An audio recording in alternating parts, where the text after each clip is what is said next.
So Manchester United won, Arsenal won.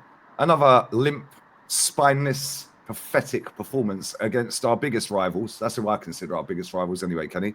We're supposedly still in a title race over my dead body, our manager said the other day. And we're out here celebrating an equalising goal, shushing the Old Trafford faithful, when it's 1-1, instead of getting the ball and running back to the halfway line. Yeah, he was useless until he scored that goal. Calafiori today, oh dear, he made Garnacho look world class. I thought Garnacho was the best player on the pitch today. Yeah, why? Because Calafiori can't defend. Yeah, Odegaard, our captain, hiding again, spinning around like a prick, and then passing the ball all the way back to our keeper. Bro, I nearly smashed my monitor up when I see it. I went mad, mate. Yeah, I've had enough of this, Kenny. Thomas Partey, stinker. Yeah, I thought the centre backs were poor second half. First half, they locked Xerxes up. Second half, I thought they were shocking. I thought it was shocking. I thought our keeper was the best player on the pitch for us today, and Timber. What do you make of it, mate? Who knew? Who knew? That's what I always say about our fans, mate. Know the game. Know the game. Instead of looking at performances that you learn fuck all from, i.e., we knew we learnt nothing from PSV. We learnt nothing from Man City. We knew that this performance was coming. I mean, I need to address something.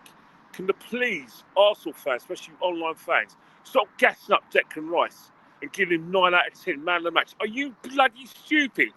Yes, he got our goal. But apart from that, his set pieces were crap. Oh, he made a last-ditch tackle and that's his bloody job. He was just doing his bloody job. He offered us nothing in midfield. Today was evidence that the guy is not a number 6, and he isn't even a number 8. Bloody hell, Thomas Partey, who worked great, did more than he ever did. And Odegaard, please don't get me started on Odegaard. But who knew, eh? The guy goes deeper and deeper and deeper and deeper and deeper. He's on the ball. He is slower and slower and slower. And then you guys have the audacity to slag off Bruno Fernandes, who basically turned up today. You slag off Bruno Fernandes and you say that, how can you compare Bruno Fernandes to Odegaard? Well, yes, you can, because when Man United were in the shits, it's him as the only one who turns up and shows bloody leadership, not bloody Odegaard. So once again, take your prejudiced minds away from football, take the scales out of your bloody fat eyes and see what normal football fans see. Stop bigging up Ranieri. The guy's a kid. Stop saying, oh, he's the best player since sliced bread. He's gonna go so far. How the hell do you know? You don't learn anything about Ranieri's performances when we play against PSV, or when he comes on and he scores one of the goals against Man City. You're not learning anything. Man City are basically poor in all disciplines, apart from up top, i.e. from Haaland. They're poor in midfield, they're poor defensively, they get pressed all over the place. That was a give me. PSV are shit, are crap. Everything that PSV did was so poor. They had a chance to go 1-0 up against us, hit the bar. After that, they were basically asleep in every discipline. They were asleep when it came to the first press. They were asleep when it came to crosses going in the box. You don't learn anything from there. Ranieri got easily marshalled by Dalot. And Dallot's not even a bloody left back. He's not even a left wing back. And he wasn't even that well. It's an easy game. And Martinelli, when he came on, it doesn't matter whether he's injured or not. Proof he has no pace. He was awful. Thank God for the offside flag, for that miss. And don't get me started. And as for Calafiori, just like who knew? But the problem is, you can't blame Calafiori. How about having a go at the MLS? Because every time MLS comes on, he does something, to stir the porridge and get a referees after him. He actually got lucky when we had that free kick when he dived. When he went it was an absolute dive. Out, yeah. He dived, which referees will be watching again. And let's just look at the comparison. Man United were not in the game for the first 45 minutes. Bruno Fernandes gets a free kick for 25 yards out. He puts his ball in the back of the net. Odegaard has a similar position when MLS dives. Guess what Odegaard did? he didn't hit first base. He hit the wall. Three minutes. It took us 3 minutes to take that free kick. Me and Ola sat there and said, and it's funny because when they got that free kick, Bruno, before he even put the ball down to take it, I said he's pinging it straight in. Yeah, he pinged it straight in. I knew that we've watched football a long time, Kenny. Yeah, I knew, that right near half time, after we dominated them in terms of possession and stuff like that, and chances, I knew that he was putting that in, and he did. Then when Odegaard got the free kick, and before he even put it down, they're pissing around for like 3 minutes, and me and Ola just sat there and said, this is going straight into the wall, didn't you? Last time he scored a direct free kick, Kenny, was nearly 4 years ago, 3.5 years ago. No. Last time he scored a direct free. No, Odegaard. Burnley away, 2021. I think there. So there was no. Yeah, but the season after that, he got 15 goals, and that's what he's been leaving off. He's been leaving off that. But none of them were free kicks.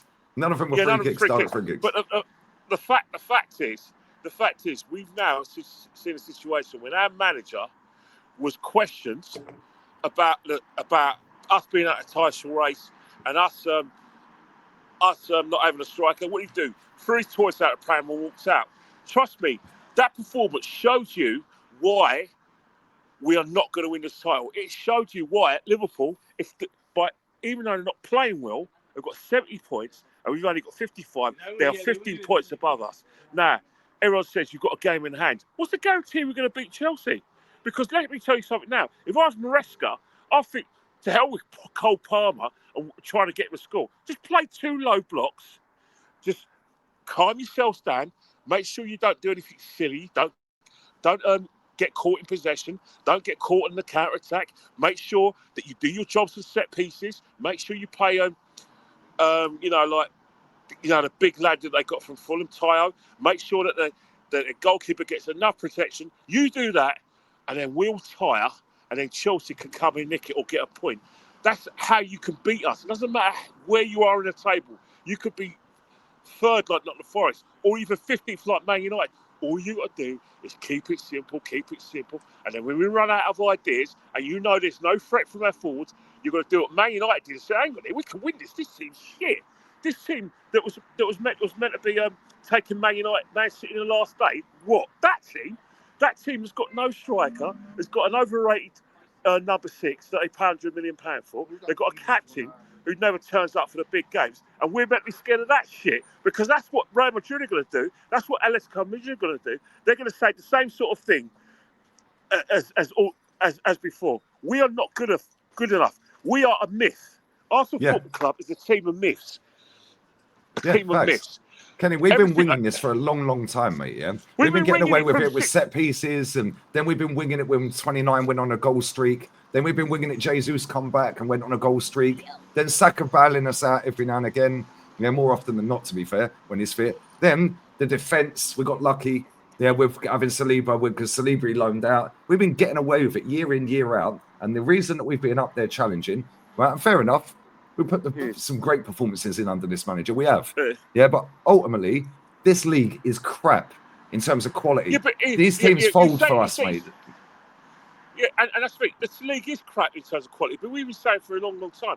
But the fact is, we were sold one of the biggest myths in football, that one, we pushed Man City all the way, and that the biggest myth and the biggest sin of them all is that we were sold the biggest load of crap ever, that if Man City either got deducted points, and if Man City were in a situation where they drop off, we'll be the next cab of the ranks. And it never materialised. You know why it never materialised? It's because we didn't have a striker. But guess what? We're not as good as we thought we were. How dare us say that we should be ashamed that Liverpool are in front of us? What? A Liverpool team with Van Dijk, a Liverpool team that was Salah, a Liverpool team with Trent Alexander-Arnold. Yes, he can't defend, but at least he could do the other discipline, i.e. pass the ball through an eye of a needle. At least he's good at set pieces, which is more than you can say for our players.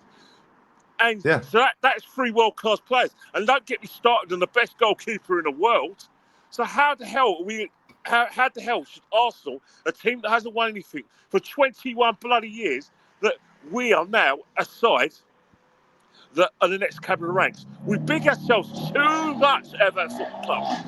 Who knew? I told everyone, relax with MLS, relax with Ranieri. You're seeing Ranieri against a team that gives them a lot of space. You're seeing Odegaard against a team that gives them a lot of space. You're only going to know about these players when they're tightly marked, when there's no space and they have to do something different. And what you saw today was a 17-year-old boy who's going to be 18 later this month. He's not the finished article, so stop bigging us up. Stop talking about PSV. Stop going singing songs about Marino. I mean, come on. I've seen Milk turn faster than that, but it's not his fault. The reason why it's not his fault, because he's doing us a favour in helping us out. And that's, if I'm Raheem Sterling, you should be ashamed of yourself. You should be ashamed of yourself that you put yourself in a position that we're trying to win a game against Man United, and you're not even coming on, and he's bringing on Kieran Tierney ahead of you, a left back. You should be ashamed of yourself. And that's for Declan Rice. Let's remember one thing. You don't play for West Ham, mate. You play for Arsenal. So when you score at Old Trafford, you're just doing your job. So if we're going for the title, well, it's a big if, and it's a myth anyway. You get the ball and run to the centre circle and restart the game. You don't do a Giroud, the pork chop that he did at pork chop move he did 8 years ago at Bournemouth when he got the third goal. We were playing Bournemouth. And he went and started celebrating in the crowd and doing some karate kicks. You go on and be businesslike. And I want to say one thing now. Arsenal Football Club next season are going to get a new director, Andrea Better. I'm telling you now, there's going to be a massive casualty. Hopefully it's Mick Arteta. But if Mick Arteta wants to stay in his job, he needs to understand that he's going to have to sell his personnel. And I can think of a few good players that we're going to get money from. I don't want it to be a fringe player, because if a fringe player the first one that should be out of the door, mate, is Martin Odegaard. There are players at this football club that are winging it, mate, and he's the biggest one. Saliba, we know he's decent, but he's not as... He's been awful this season at times, but he's the least of our problems, He's not a reason we're not going to win the league. It's not him. It's the attack in the midfield. Right? And I don't even necessarily blame the attack so much. I blame the midfield. There's no creativity in there, Kenny. They're all 6'4" lumps. Lee, let me tell you something now. There's going to be a lot of bullshit in the next few days about how our team is as good as Liverpool's and this and that. We're going to have fellow YouTubers who call themselves influencers coming out of absolute bullshit. We're going to have Gary Neville came out with absolute massive bullshit about the team of last season was better than Liverpool's. Do me a fucking favour. The reason why Liverpool are better, because they're more ruthless, they score more goals, and guess what? They're going to win a trophy. And they've got a better manager. Who's actually managed before and actually managed 2 titles. Look, all I can say now is that I can't wait for this season to end. I love watching Arsenal play. I love football. But I'll tell you one thing, this season has been an absolute waste of time from the first kick-off against Wolves, and it hasn't changed. With or without Saka, we've been average. Stop blaming injuries. Stop blaming VAR. Stop blaming sending offs. We are where we should be, which is 15 points behind Liverpool. Absolute facts. Listen, enjoy your evening, mate. I'll share your posts out in a second. Always love Kenny Ken 1972 on Insta, and tomorrow we'll dissect this on the podcast, mate. Have a nice evening, bro. Absolutely, mate. I can't wait. But let me tell you something now. To all you Arsenal fans out there, be humble. Be humble. You're cooking Man United. You're talking about how you're going to thrash them. Trust me, if it not been for our goalkeeper and Hoyland up top, we would have been the ones who need to go in hiding, not them. Yeah, it could have been 4 or 5. Listen, we're out.